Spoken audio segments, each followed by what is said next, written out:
네, 오늘도 말씀을 사모하는 마음으로 우리 소요 신천 성서 아카데미 나오신 여러분들을 주님의 이름으로 환영합니다. 지난주에 70주년 부흥 사경회로 큰 은혜를 누리셨으리라 믿습니다. 저도 정말 큰 은혜를 받았는데요. 우리 좌우 앞뒤에 계신 분들과 한번 이렇게 인사하도록 하겠습니다. 성도님을 위해서라면 기꺼이 포기하겠습니다. 네, 성도님을 위해서라면 기꺼이 포기하겠습니다. 네, 사실 이것만 교회 안에서 지켜진다라면요, 교회 내 많은 문제들은 다 해결이 될 것입니다. 뿐만 아니라 우리가 함께 나누고 있는 고린도 교회 대다수의 문제들도 해결될 수 있을 겁니다. 왜냐하면 결국 내가 이웃을 위해 포기하고 내려놓는 것이 사람을 살리는 일이자 공동체의 덕을 세우는 일이기 때문입니다. 그리고 이것은 곧 교회의 머리 되시는 예수 그리스도의 마음이기 때문입니다. 지난 시간에 담임 목사님께서 고린도전서 8장과 10장에 대해서 나눠주셨습니다. 여러분들 1주 전 말씀 기억하는 것도 힘든데 2주 전 말씀이 기억이 하십니까? 네, 가물가물하시죠? 그래서 복습하는 시간을 준비했습니다. 근데 들어오실 때 유인물 다 갖고 들어오셨죠? 네, 유인물 따라서 말씀 진행되니까요, 함께 보시면 좋겠습니다. 네, 고린도전서 8장과 10장의 교훈을 한번 돌아보도록 하겠습니다. 지난 시간에 8장과 10장의 말씀은요, 우상 문제를 다뤘습니다. 바울 사도는 8장에서 우상이란 것은 아무것도 아니고 존재하지도 않는 것이기 때문에 그리스도인들이 우상에게 바쳐진 제사에 있는 음식을 먹는 것이 아무런 문제가 되지 않는다라고 말했습니다. 그리고 10장에서는 성만찬과 우상 문제를 연결해서 말씀하셨습니다. 성찬을 받고 주님의 몸과 피를 먹는 사람들은 하나님과 연합하고 그리스도와 연합된 자들이기 때문에 귀신과 연합하는 행위들, 예를 들어 무속신앙과 헛된 것을 추구하고 따르는 일체 행위들을 해서는 안 된다라고 바울 사도는 엄격하게 금지합니다. 이 두 장에서 공통적으로 나타내는 바울 사도의 원칙이 있는데요, 그것이 무엇입니까? 먼저는 우리 성도들은 무엇이든지 먹을 수 있고 무슨 일이든지 할 수 있는 자유가 있다라고 말씀합니다. 그러나 내가 행할 수 있는 자유가 있다 할지라도 때로는 다른 이의 양심과 유익을 위해서는 포기할 수 있어야 하고 내려놓을 수도 있어야 한다고 말합니다. 바울에게 있어서 내 자유를 지키고 누리는 것보다 더 중요했던 것은요, 다른 사람을 살리고 공동체를 세우는 일이었기 때문입니다. 성도님들이 보시기에 오늘날 우리 주변의 신앙인들의 모습은 어떠한 것 같습니까? 이 원칙을 잘 지키고 있는 것 같습니까? 이번에 한번 나의 모습을 돌아보았으면 좋겠습니다. 나는 남의 유익을 위해서라면 기꺼이 나의 권리와 자유도 포기할 수 있으십니까? 아니면 남의 유익보다는 나의 자유와 나의 권리를 지키기 위해 내려놓지 못하고 있는 모습은 있지는 않습니까? 오늘 9장과 11장 들어가기 전에요, 9장과 10장, 11장에 나오는 내용들을 조금 살펴보기 전에 이 8장과 10장의 내용이 사실상 9장과 10장과 이 맥을 같이 하고 있습니다. 왜 8장과 9장을 같이 안 하고 목사님께서 8장과 10장을 먼저 했을까라는 질문이 들 수 있는데요, 아까 말씀드린 대로 이 8장과 10장은 우상 문제를 같이 다루고 있는 면에서 공통점이 있습니다. 그리고 오늘 9장은 그 연장선에서 함께 말씀을 나누려고 합니다. 바울은 9장에서 자신도 사도로서 마땅히 누릴 수 있는 자유와 권리가 있음에도 불구하고 나는 이 모든 것들을 구원을 위해서, 다른 사람들의 복음 전파를 위해서라면은 내려놓고 포기하겠다라고 선언을 합니다. 그리고 이어지는 11장에서는요, 교회에서 예배에서 일어나는 문제들을 다룹니다. 여자들이 예배 시간에 머리를 가려야 되는 문제, 덮어야 되는 문제, 그리고 주의 만찬, 그 당시 예배 안에서 이루어졌던 성만찬에 대한 문제들을 함께 다루는데요, 이것 또한 깊게 보면 그 표면적인 문제뿐만 아니라 이면적인 문제를 보면은 이런 같은 문제에 또한 같은 맥을 같이 하고 있다는 것을 볼 수 있습니다. 오늘 본문을 함께 살펴보면서 함께 차근차근 살펴보도록 하겠습니다. 네, 오늘 본문 보면요, 사도의 권리를 주장하고 그 권리를 포기하는 내용이 9장에 나옵니다. 그래서 첫 번째로 사도의 권리 주장이 1장과 1절에서부터 14절까지 나오는데요, 오늘 우리가 시간 관계상 다 같이 함께 읽지 못했지만 여러분들 숙제 다 읽어오셨죠? 9장. 네, 숙제 검사는 늘 하지 않습니다만 늘 숙제는 나갑니다. 오늘도 끝나고 숙제는 나갑니다. 꼭 읽어오시면 훨씬 좋습니다. 그래서 오늘 1절부터 14절까지는요, 바울이 자신의 사도됨의 권리에 대해서 주장하는 말씀이 나옵니다. 바울이 사역하면서 죽을 때까지 비난받고 늘 공격적으로 따라붙었던 그런 것이 하나가 있는데요, 그것이 바로 바울의 사도권입니다. 다시 말하면 너 사도 맞냐라는 공격입니다. 여러분, 사도는 아무나 하고 싶다라고 해서 될 수 있는 게 아니었고요. 엄청나게 까다로운 조건이 충족돼야만 이 사도라는 직함을 받을 수 있었습니다. 왜냐하면 사도의 기준이 무엇이냐면 프린트에도 나와 있는 대로요, 예수님의 공생애를, 그 사역을 최측근에서 같이 하면서 예수님의 가르침을 보고 듣고 경험하고 체험하고, 또한 예수님께 직접 부르심을 받은 사람들, 그 부활을 목격하고 위임받은 제자들만이 사도라는 칭함을 받았습니다. 이러한 점에서 본다면 여러분, 바울은 사도입니까? 바울은 사도입니까?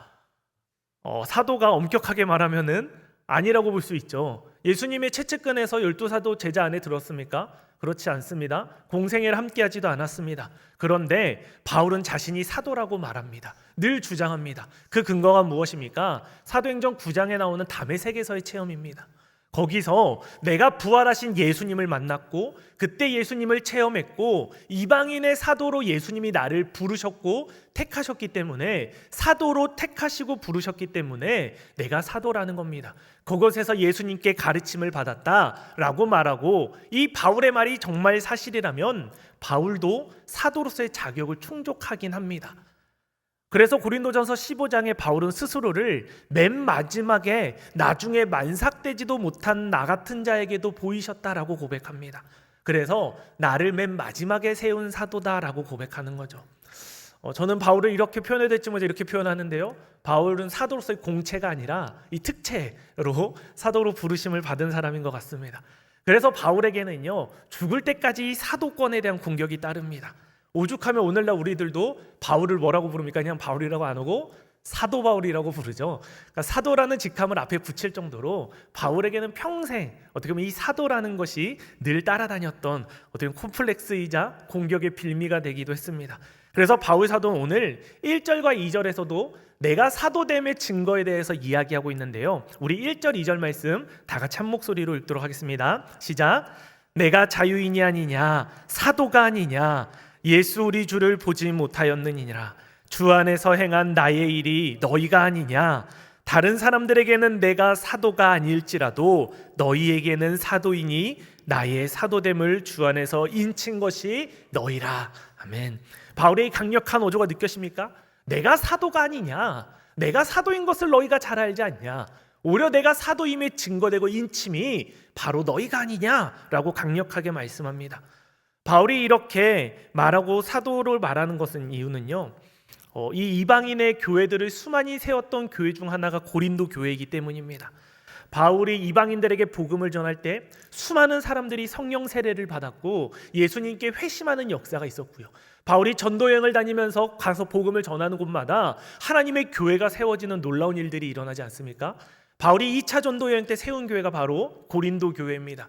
그러니까 고린도 교회 성도들은 바울이 예수 그리스도의 복음에 얼마나 진심이었고 그 복음이 선포될 때 하나님께서 어떻게 일하셨는지를 직접 체험하고 경험했던 사람들이 고린도 교회 성도들입니다. 그러니까 너희들은 내가 이방인의 사도로서 부르심을 받았고 하나님 앞에 얼마나 내가 신실하게 사도로서 복음을 증거했는지 그 증거, 그 교회가 너희고 성도들이 아니냐라고 말씀하는 겁니다. 이어지는 3절에 보면 바울을 향해서 이 사도권을 비판하고 대적자들이 있었다는 것을 볼 수가 있습니다. 바울이 처음에 사도됨에 대해서 이렇게 확실하게 못을 받고 시작하는 이유가 있습니다. 그 이유는 이제부터 사도로서 자신이 마땅히 누릴 수 있는 권리에 대해서 설명하려고 하기 때문입니다. 이어지는 4절과 6절 우리 이어지는 말씀 함께 읽도록 하겠습니다. 시작.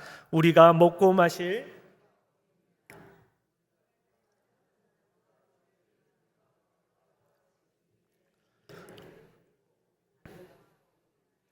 어찌 나와 바나바만 일하지 아니할 권리가 없겠느냐. 네, 담임 목사님을 본받아 저도 친절하게 표시를 해드렸죠. 여러분들 사도의 권리 3가지 표시해드렸습니다. 4절에 보면 첫 번째, 먹고 마실 권리가 있다라고 분명하게 이야기합니다. 이건 단순히 어떤 것을 내가 먹고 마실 수 있느냐의 권리가 아니라 마땅히 먹고 마신다라는 건 생계와 관련된 건데요, 이런 의식주를 내가 먹고 마시고 의식주를 문제를 해결받을 권리가 있다라는 것을 의미합니다. 그리고 두 번째로 5절에 어떤 권리가 있다고 말합니까? 믿음의 자매된 아내를 데리고 달릴 권리입니다. 바울은 아내가 없었죠. 전통적 해석에는 없었다라고 이야기합니다.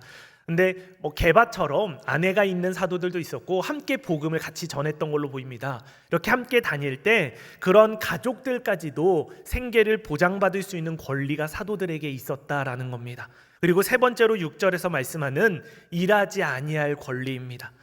사도들은 복음을 전하는 것이 그들에게 주된 임무이자 사명이었기 때문에 어디서든지 먹고 마실 수 있도록 섬김을 받았고요. 교회가 이렇게 의식주와 같은 문제들을 책임져 줬고 그런 것들을 받을 수 있는 권리가 사도들에게는 있었습니다.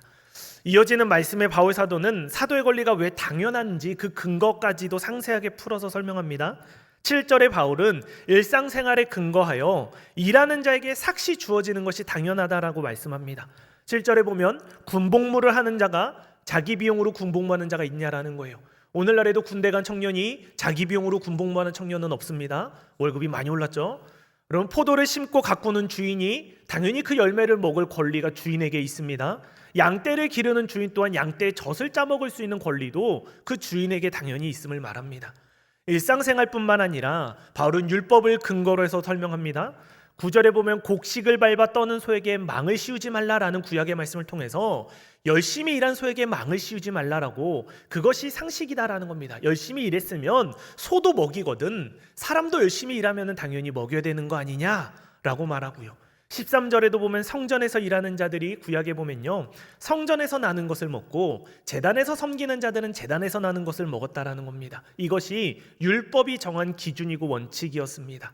그러니 당연히 하나님의 복음을 전하는 사도들이 복음을 전하는 일을 감당하고 의식주를 받는 것이 당연한 권리가 아니냐라고 합리적으로 설명하고 있는 겁니다. 그리고 마지막 세 번째 근거는 예수님도 이렇게 말씀하셨다라는 거예요. 14절 말씀입니다. 이와 같이 주님께서도 복음 전하는 자들이 복음으로 말미암아 살리라 명하셨다라고 이야기합니다. 바울은 이렇게 긴긴 절을 할애하면서 사도가 누릴 수 있는 권리에 대해 얘기하고 그 권리를 뒷받침하는 근거에 대해서까지 말하는 이유가 무엇입니까? 보통 이렇게 길게 장황하게 설명하고 설득하는 이유는 이 권리를 누리기 위함입니다. 그러니 나도 이 권리를 누릴 수 있어 라고 말하는데요, 놀라운 반전이 12절에 일어납니다. 우리 12절 말씀도 같이 한 목소리로 읽겠습니다. 시작. 다른 이들도 너희에게 이런 권리를 가졌거든 하물며 우리일까 보냐. 그러나 우리가 이 권리를 쓰지 아니하고 범사에 참는 것은 그리스도의 복음에 아무 장애가 없게 하려 함이니라. 아멘. 바울은 이 권리를 쓰지 않고 뭐라고 표현하냐면요, 범사에 참는다라고 표현을 합니다. 바울도 누리고 싶고 마땅히 쓰고 싶다라는 거예요. 사도로서 마땅히 누릴 수 있고 누리고 쓴다고 해서 크게 문제되지 않습니다. 그런데 그럼에도 바울이 참고 또 참았던 이유가 무엇이라고 말합니까? 그리스도의 복음에 아무 장애가 없게 하려 함이라 말합니다. 우리 이어지는 15절 말씀도 같이 한 목소리로 읽겠습니다. 시작. 그러나 내가 이것을 하나도 쓰지 아니하였고 또 이 말을 쓰는 것은 내게 이같이 하여 달라는 것이 아니라 내가 차라리 죽을지언정 누구든지 내 자랑하는 것을 헛된 대로 돌리지 못하게 하리라. 아멘. 여러분, 바울의 이 말이 느껴지십니까? 내가 차라리 죽었으면 죽었지 나는 그러지 않겠다. 이 자랑을 함부로 쓰지 않고 헛된 대로 돌리지 못하게 하겠다라고 강력하게 이야기합니다. 바울이 사도의 권리에 대해서 상세하게 쓰는 것은요, 내가 이거 다 나 달라고 하는 게 아니라는 거예요. 차라리 죽었으면 죽었지 내 자랑을 헛된 대로 다른 사람들이 비방하는 것으로 쓰지 못하게 하겠다라고 밝힙니다. 여기서 바울 사도가 말하는 자랑은 무엇일까요? 내가 사도권을 쓸 수 있음에도 사용하지 않는 것이 자랑일까요? 아니면 수많은 교회들을 세우고 수많은 세례자들을 세운 것이 바울의 자랑일까요? 여기서 말하는 바울의 자랑은요, 어리석고 연약한 나로 하여금 예수 그리스도의 가장 고상한 십자가 복음을 증거하도록 날 사도로 부르신 그 주님의 부르심이 바울에겐 가장 큰 자랑이었습니다. 내가 사도권 안 썼으니까 나 되게 멋있는 사도지 이거 자랑하는 게 아니라요, 이런 나조차도 이렇게 만삭도 못되고 참 주님 앞에 설 수 없는 나를 사도로 부르신 것, 그 부르심이 바울에겐 가장 큰 자랑이에요. 여러분, 우리가 잘 아는 대로 바울은요 엄청난 스펙의 사람입니다. 오늘날로 치면 학벌로는 세계 최고의 학벌인 가말리엘 문화에 수학했던 사람이고요, 율법으로는 정통하고 히브리인 중에 히브리인이고요. 다소 출신 길리기아 다소 출신으로 태생이 유대인이자 로마 출신입니다. 바울은 로마의 시민권자예요. 여러분, 로마의 시민권자가 가진 혜택이 얼마나 많은 줄 아십니까? 로마 시민권자는 함부로 못 건드립니다. 근데 바울은 복음을 증거하면서 나는 한 번도 그런 혜택을 쓰지 않고 복음을 전해요. 항상 바울 서신의 그 수많은 13개 서신을 보면은 첫 번째 1장엔 자기에 대한 소개가 나오거든요. 거기에 바울은 나는 어떠한 가말리에서 수학했고 히브리인 중에 히브리인이고 내가 스펙이 이렇고 내가 출신이 이렇고 한마디도 자랑하지 않고요. 바울은 늘 자신을 뭐라고 소개하냐면요, 예수 그리스도의 종된 나 바울은, 사도된 나 바울은. 바울에게 있어서 가장 큰 자랑이 뭡니까? 사도됨이에요. 세상적인 스펙이 아니라 하나님이 나를 불러주신 것, 그것이 바울에게는 언제나 가장 큰 자랑이었습니다. 이렇게 추악한 나를 부르셨다라는 것, 그것이 자랑이에요. 그런데 이런 바울에게 늘 사도권을 놓고 공격하는 사람들은 바울에게 흠을 잡기 위해 뭘 공격했을까요?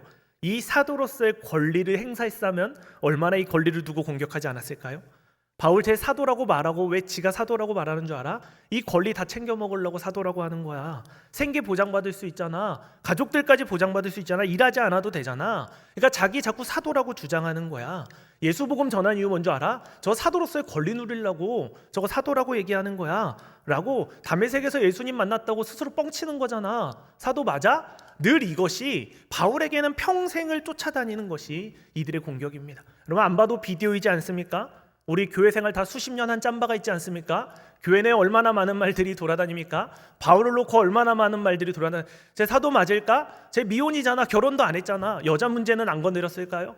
수많은 내용과 수많은 구설수들이 바울에게 늘 따라다녔던 겁니다. 그래서 바울은 그러한 모든 것들이 내게 복음 전하는데 방해가 된다라면 난 일체 누리지 않겠다라고 얘기하는 겁니다. 이런 것들로 내가 생계 좀 보장받아서 내가 교회에서 좀 지원받아서 그걸로 내가 사도권 공격받고 내 복음이 흐려지고 장애가 생긴다라면 나 그 모든 것 다 받지 않을게. 그래서 바울은요, 텐트 메이커스, 우리 잘 아는 대로 천막을 짓는 것으로 자비량 사역을 했습니다. 교회에서 연보를 받지 않았고요. 물론 나중에 선교에 대해서 도움 주는 빌립보 교회 연보는 받았지만 이런 연보들, 이런 생계들 받지 않고 자비량으로 직접 일해서 돈 벌고 더 힘겹게 복음을 증거했습니다. 그 이유가 무엇입니까? 내가 복음을 증거하는데 아무런 장애가 없게 하도록 위해서 나 받을 수 있고 나 사도 맞지만 그럼에도 내 권리와 자유들을 포기하겠다라고 이야기하는 겁니다. 이뿐만 아니라 바울은 이어지는 19절과 23절까지 자신이 자유를 포기하고 권리를 포기한 이유에 대해서 더욱 상세하게 말하는데요. 나의 사도권을 변호할 뿐만 아니라 복음을 전함에 있어서도 내 자유를 포기할 때 더욱 유익하다라는 것을 깨달았기 때문입니다. 바울은 유대인들에게 복음을 전할 때 유대인처럼 되었다라고 말하고요. 이방인들에게 복음을 전할 땐 율법 없는 자와 같이 복음을 전했다라고 이야기합니다. 바울은요, 율법 아래 있었던 유대인입니다. 그래서 율법을 중요하게 여기는 유대인들을 만나면은 나도 같이 율법 아래 있는 자가 되어서 그들의 눈높이에 맞춰서 복음을 전했고, 율법 없는 이방인들을 만나서 율법의 자유로운 이방인들에게는 나 또한 율법의 자유로운 이방인이 되어서 그리스도 예수 안에서 율법을 가지고 그 바울은 복음을 전했다라고 오늘 말씀하고 있습니다. 여기서 우리는 복음 전파, 즉 전도를 어떻게 해야 되는지를 보여줍니다. 바울은 복음을 어떻게 전했습니까? 철저하게 타자 중심적으로 전했습니다. 그런데 복음을 전할 때 과거 우리 기독교 국가들도 그랬고 어떻게 복음이 들어갔습니까? 제국주의의 물결과 그 역사적 흐름 안에서 복음이 들어간 경우가 많습니다. 마치 미개한 종족에게 더 우월한 문화를 심어주고 종교를 가르쳐준다라는 기치 아래 들어가는 경우들이 과거엔 많았습니다. 지금 우리들 또한 어찌 보면 이러한 우를 범하고 있지는 않은지 돌아보아야 될 것입니다. 예수 믿는 자로서 믿지 않는 자들을 긍휼히 여겨야지 그들을 하대하고 미개하게 여기고 아래로 생각해서는 안 된다는 겁니다. 이런 태도가 어디서 나타납니까? 복음을 전할 때 하강식으로 전달하고 강요하는 방식에서도 나타날 수 있습니다.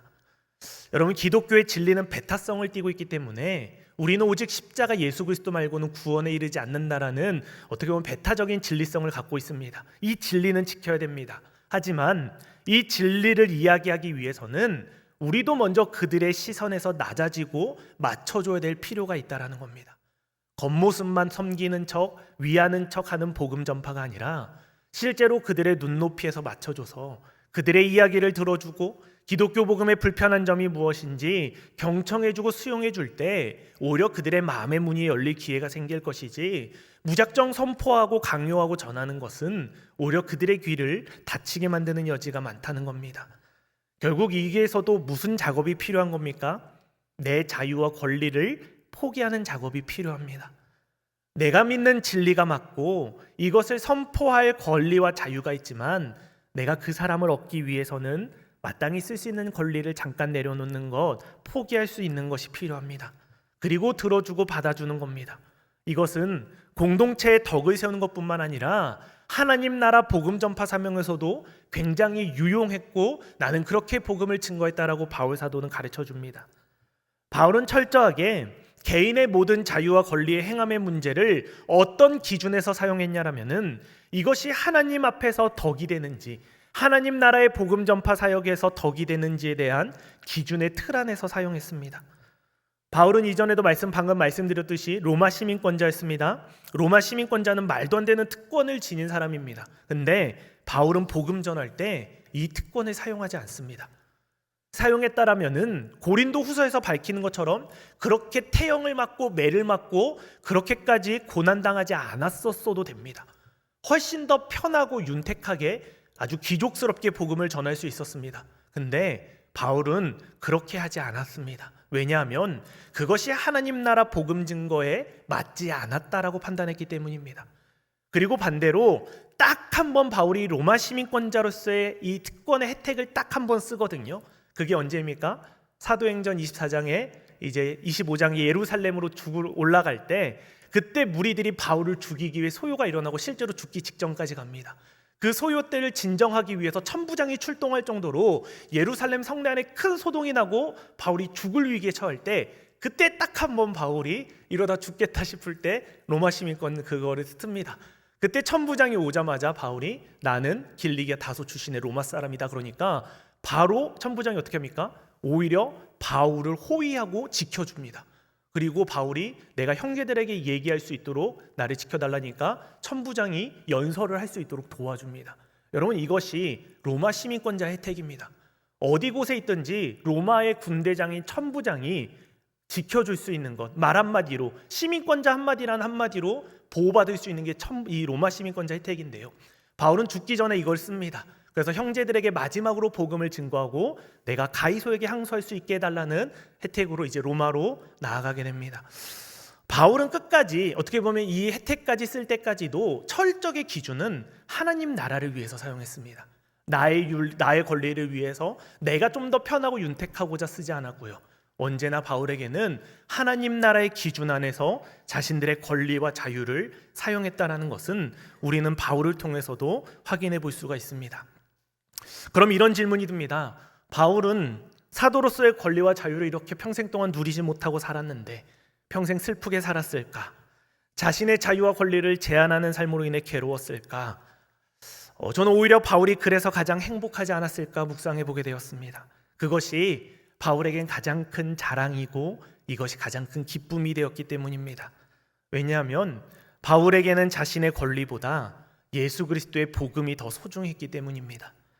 그리고 바울은 내 자유와 내 권리를 누리는 것보다 공동체가 서고 하나님의 교회가 든든히 서는 것이 훨씬 더 행복하고 기뻤던 사람이었기 때문입니다. 내가 자유를 쓸 수 있음에도 쓰지 않았던 건 내가 나의 자유와 권리를 제한함으로써 이웃을 얻을 수 있었고 복음을 더 효율적으로 증거할 수 있었다라면은 나는 내 자유 얼마든 제한할 수 있다. 이것이 바울의 마음이었습니다. 왜냐하면 그것이 바로 사랑의 마음이기 때문입니다.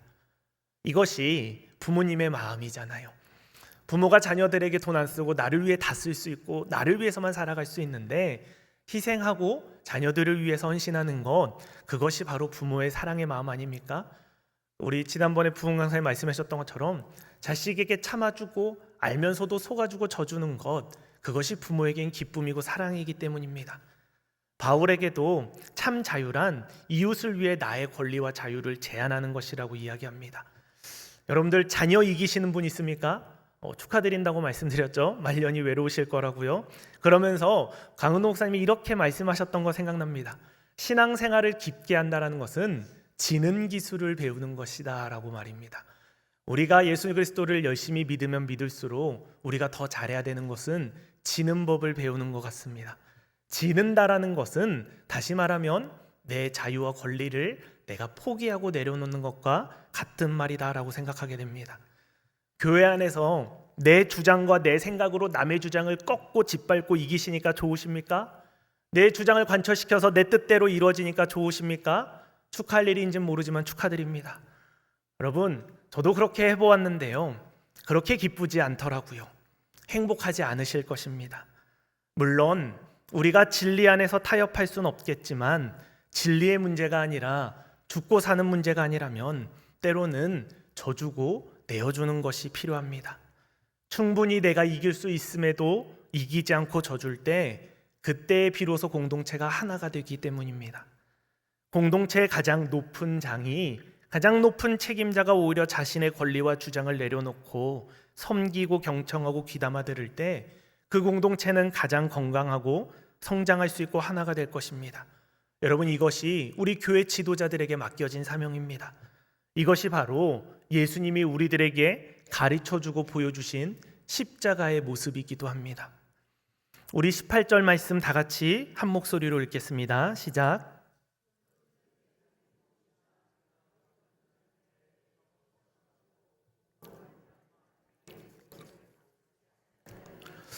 아멘. 바울에게 가장 큰 상은 무엇입니까? 복음을 전할 때 값없이 전하고 복음으로 말미암아 내게 있는 권리를 다 쓰지 않는 것이 가장 큰 상이다라고 고백합니다. 이 고백이 오늘 저와 우리 신촌교회 모든 성도님들 고백되기를 간절히 소망합니다. 우리 좌우에 계신 분과 다시 한 번 더 인사하겠습니다. 성도님을 위해서라면 기꺼이 포기하겠습니다. 성도님을 위해서라면, 네, 다 하셨죠? 제가 지켜보도록 하겠습니다.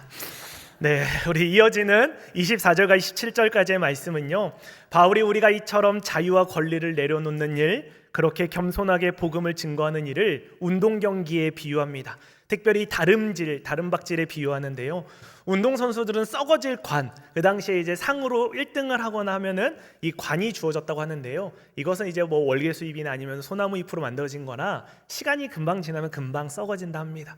이런 썩어질 것을 위해서 이거 얻겠다라고 자기를 그렇게 절제하고 음식도 조절하고 부단히 노력하는데, 우리는 하늘에 썩지 않는 면류관을 위해 나아가는 자들인데 우리는 얼마나 부단히 노력하고 그 상급을 향해서 나아가고 있는지에 대해서 묻고 있습니다.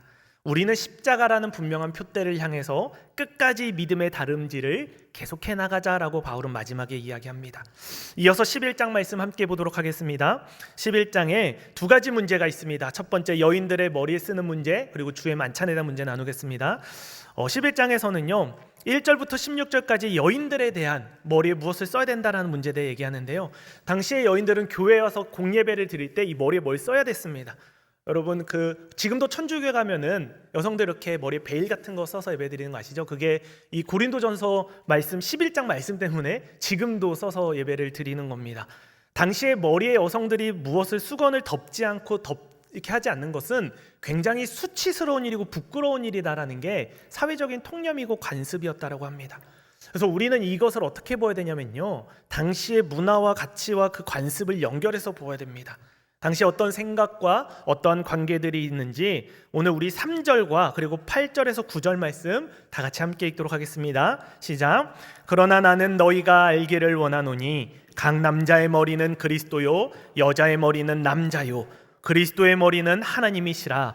남자가 여자에게서 난 것이 아니요 여자가 남자에게서 났으며 또 남자가 여자를 위하여 지음받지 아니하고 여자가 남자를 위하여 지음을 받은 것이니 라고 말합니다. 여러분, 이 말씀 보시면 어떻습니까? 여자는 남자의 부속품에 불과한 것처럼 보이시죠? 이게 창세기에서 여자는 남자의 뭐로 취해서 만들었죠? 갈빗대를 취해서 만들었지 않습니까? 그래서 혹자가 이렇게, 어떤 분이 이렇게 얘기하는 걸 들었습니다. 여자는 남자의 갈빗대에 불과하다. 오늘날 이렇게 얘기하면 여자에게 이 갈빗대로 맞는 경우가 많습니다. 그래서 이런 말씀 하시면 안 되고요. 바울은 창세기의 관점을 가지고 와서 그대로 이야기하는데요, 남자로부터 여자가 났고 그래서 여자의 머리가 남자고 그리고 남자의 머리가 예수 그리스도고 예수 그리스도의 머리가 하나님이시다. 그러니까 이런 창세기 어떻게 보면 전통적인 이 관계성에 대해서 바울은 그대로 얘기를 합니다. 근데 이것은 그 당시에 유대교의 문화 그리고 고대 근동에서의 문화와도 사실 일치합니다. 우리도 마찬가지예요. 우리나라도 옛날 조선만 가더라도 남성 중심 사회이지 않습니까? 하물며 2000년 전인 이때는 당연히 남성 중심의 사회였습니다. 실제로 유대인 사회에서 여인과 아이와 이방인은요 사회적 약자였고 법적으로도 훨씬 더 모든 면에서 열등한 존재로 보았습니다. 경건한 유대인들이 당시에 어떻게 기도했는지가 나오는데요. 감사기도 항목 중에 어떠한 감사기도 항목이 있었냐면은 내가 여성과 이방인으로 태어나지 않은 것을 감사하는 기도가 경건한 유대인들에게 있을 정도로 그 당시에 이런 사회적 간섭이 여성들이 확실히 인권이 더 낮았던 시대가 맞습니다. 그래서 여성들에게는 공예배 때 수건을 가려야 된다라고 하는데요. 우리나라도 여러분 조선시대 때 이 위에 덮고 막 사극에 보면은 밖에 아씨들이 나갈 때 한 걸 제가 몰랐는데 검색해 보니까 이걸 쓸개치마라고 이야기하더라고요. 이거를 가리고 나가는 게 그 당시에 여성들 어떻게 보면 정절을 지키고 예를 지키는 게 그 당시의 문화였습니다. 비슷한 것 같습니다. 이때에도 여성들의 이렇게 얼굴을 덮고 머리에 쓰는 게 그 당시에 여성들의 수치스럽지 않고 예를 지키는 행동이었다라는 겁니다. 우리는 이 말씀을 그대로 따라야 된다라면은 지금 여기 계신 여성분들도 다 머리 지금 수치스러운 일입니다. 지금 여성분들이 머리를 다 드러내시고 예배드리는 거는. 근데 그러지 않지 않습니까? 개신교는. 네, 이것이 우리가 성경을 볼 때 절대적 진리와 상대적 진리를 좀 분별해서 보아야 된다는 겁니다. 참고로 말씀드린 천주교도 이것을 바꿨다고 합니다. 1960년에 제2차 트렌트 공의회인가? 이 공의회에서 바티칸 공의회군요. 바티칸 공의회에서 이거 조금 너무 옛날 그 당시의 문화에 집중된 것 같다. 오늘날에 맞지 않다라고 해서 천주교도 바꿨다고 합니다. 근데 지금은 이제 전통적으로 그래도 나는 이게 더 편합니다 하는 사람들은 자유롭게 아직도 하고 있는 거고요. 그래서 천주교도 이제 머리에 가리지 않고 예배드리는데요. 우리 개신교도 이제 그렇습니다. 이 부분에서 우리도 어떻게 보면 문화와 간섭을 볼 때 그때는 이게 예를 갖추는 거고 이게 맞았다라는 거예요. 근데 오늘날에는 그게 맞지 않다라고 해서 이제 하지 않는 겁니다. 제가 목회자로 이렇게 사역을 할 때마다 청소년부를 하고 청년을 하고 또 지금 상공사공을 하고 있는데 늘 가장 성경에 대해서 목사님 이건 너무 좀 이해가 안 됩니다라고 가장 자주 받는 질문 중 하나가 성경에 나오는 남녀 차별적 발언, 말씀들. 우리 또 이따 고린도전서 14장에도 나오고 디모데전서에 나올 테지만 여성은 교회에서 잠잠하라, 조용하라, 어디 여성들이 교회에서 목소리를 높이냐 이런 부분들이 다 이쪽에서 나오거든요. 이런 부분들 목사님 어떻게 바라봐야 합니까? 지금도 우리 장로교 합동 측, 우리는 통합 측이지만 합동 측은요 여성 목사 안수를 주지 않습니다. 왜요? 이 본문들 때문에 그렇습니다. 여성은 교회에서 잠잠해야 될 존재지 이렇게 가르치고 목소리를 내선 안 된다 그래서 여전히 목사 안수를 주고 있지 않습니다. 제가 합동을 가지하는 가장 큰 이유이기도 하고요. 우리 여성 장로님도 계신데 합동 측은 지금도 여성을 장로로 세우지 않죠. 여러분 구약과 신약에 나오는 종과 주인에 대한 말씀들은 어떻게 보아야 되겠습니까? 하나님이 노예 제도를 찬성한 것으로 우리는 보아야 될까요? 그러면 기독교는 애초에 계급이 존재하는 불평등의 종교입니까? 그런데 여러분 역사적으로 참 놀랍게도요 인종차별과 노예제도 폐지, 여성과 아이들의 인권을 주장하는 일들은요 언제나 기독교가 앞장서서 그것들을 이끌어왔다라는 사실을 기억해야 됩니다. 무엇이냐면 하나님은 문화를 통해서도 역사하고 일하신다라는 겁니다.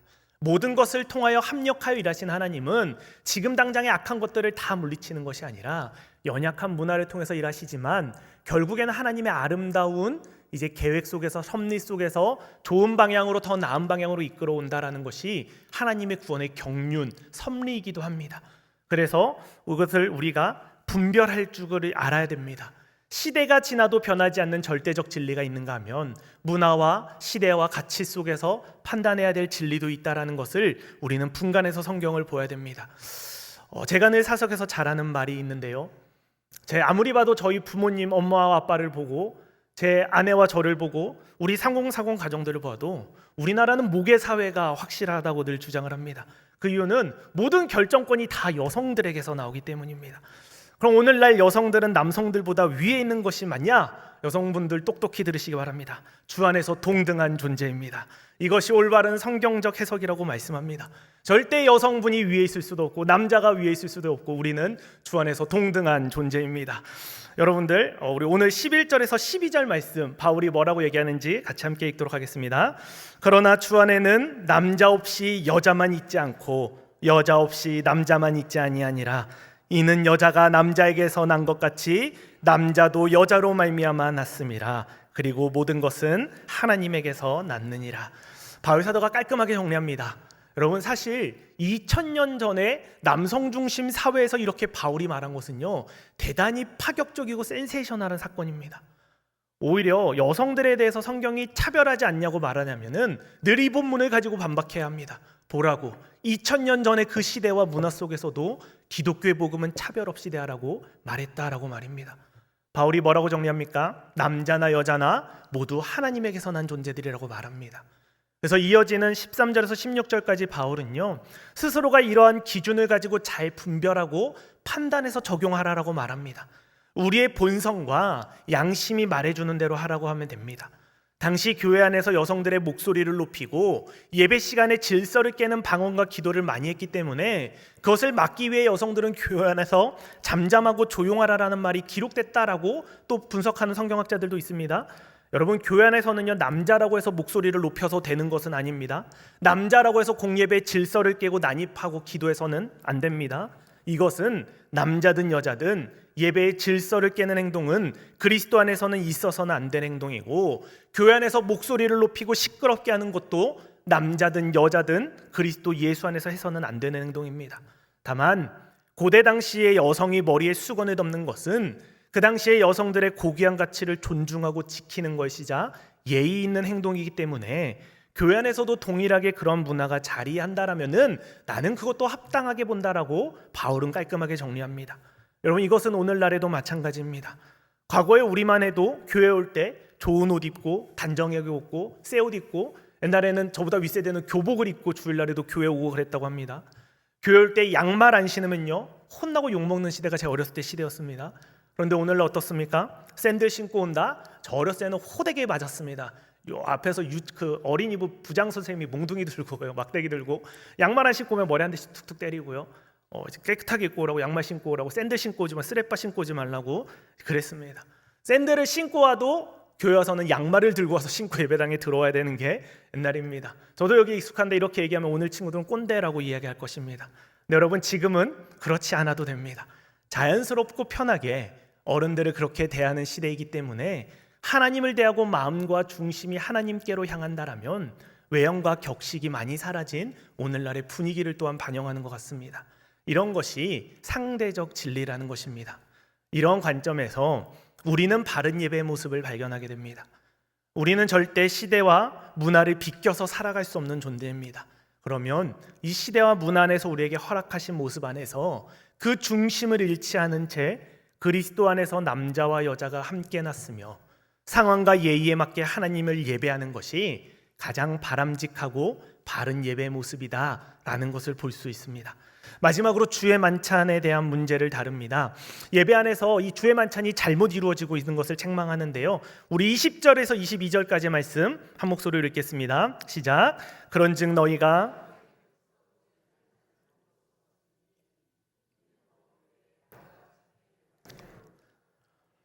어떤 사람은 시장하고 어떤 사람은 취함이라. 너희가 먹고 마실 집이 없느냐? 너희가 하나님의 교회를 업신여기고 빈궁한 자들을 부끄럽게 하느냐? 내가 너희에게 무슨 말을 하랴? 너희를 칭찬하랴? 이것으로 칭찬하지 않노라 말씀합니다. 이 말씀을 바로 해석하게 우리가 조금 배경을 알아야 되는데요.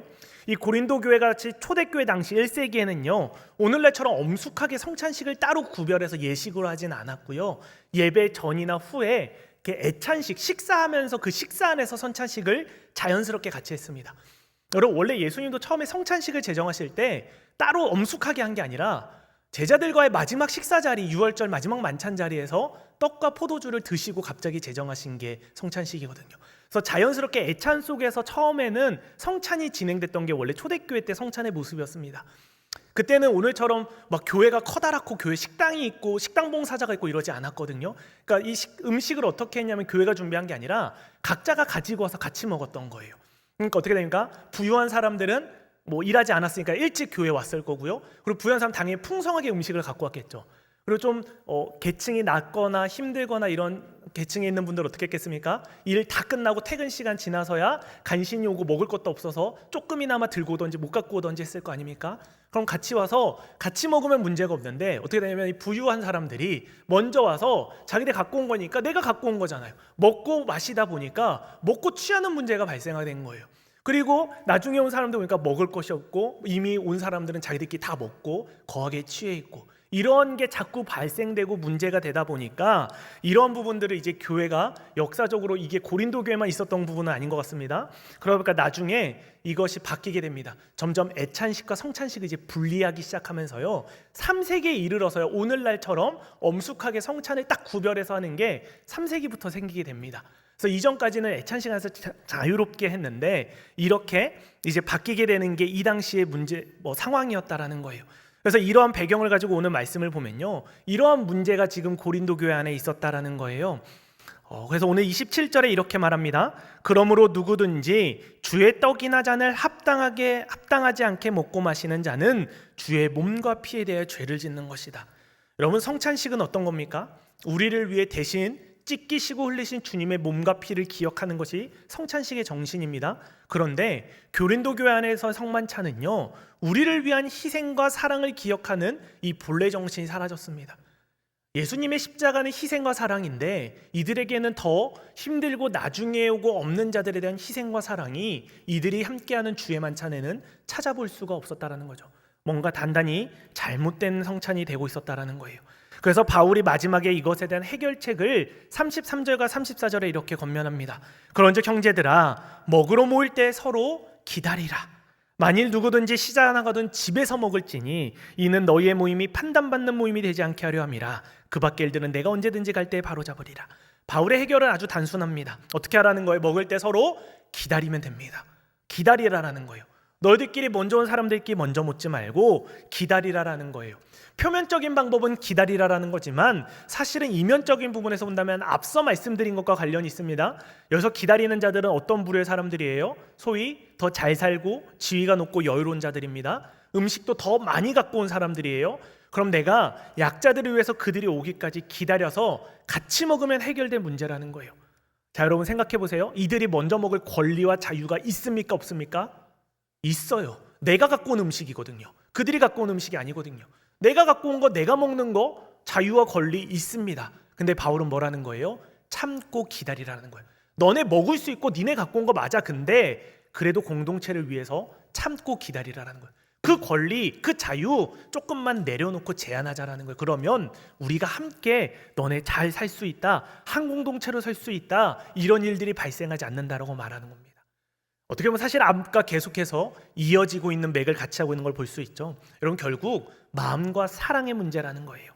단순한 이 기다림에서 우리는 그 사람의 배려와 희생과 사랑을 느끼거든요. 경험해 보니까요, 공동체는 언제나 이 희생과 사랑과 배려를 먹을 때 깊이 성장하고 하나가 되더라고요.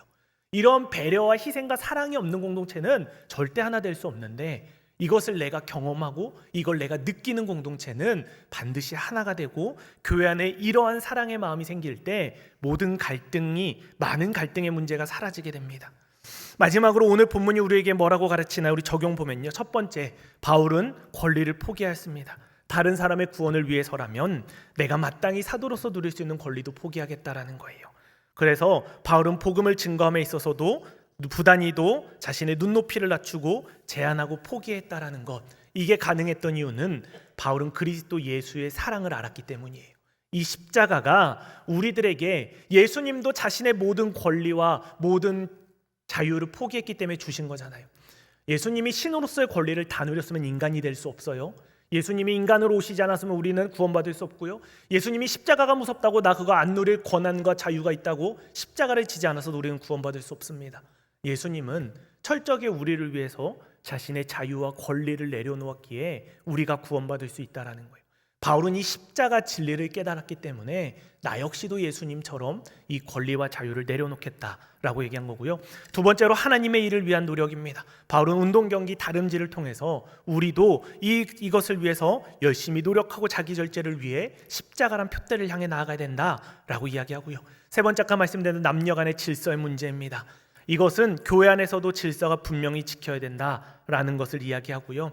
남녀 간의 위계 질서가 아니라 파트너십에서 보아야 된다라는 겁니다. 오늘날에도 우리가 어떻게 남편과 아내가 서로를 바라보고 있는지 서로에 대한 문제를 보면서 교회 안에서도 이러한 질서, 예배를 위한 서로 간의 질서를 세우는 것이 중요하다는 걸 볼 수 있습니다. 마지막 네 번째로 성찬식입니다. 성찬은 우리가 형식과 분위기도 중요하지만 이 성찬의 정신을 기억했으면 좋겠습니다. 예수님께서 우리들에게 모든 것을 내어주는 몸과 피를 보면서 우리도 우리의 형제 자매를 위해서 모든 걸 내어주고 내려놓을 수 있는 그런 성찬의 참된 정신을 기억하고 실천해 보았으면 좋겠습니다.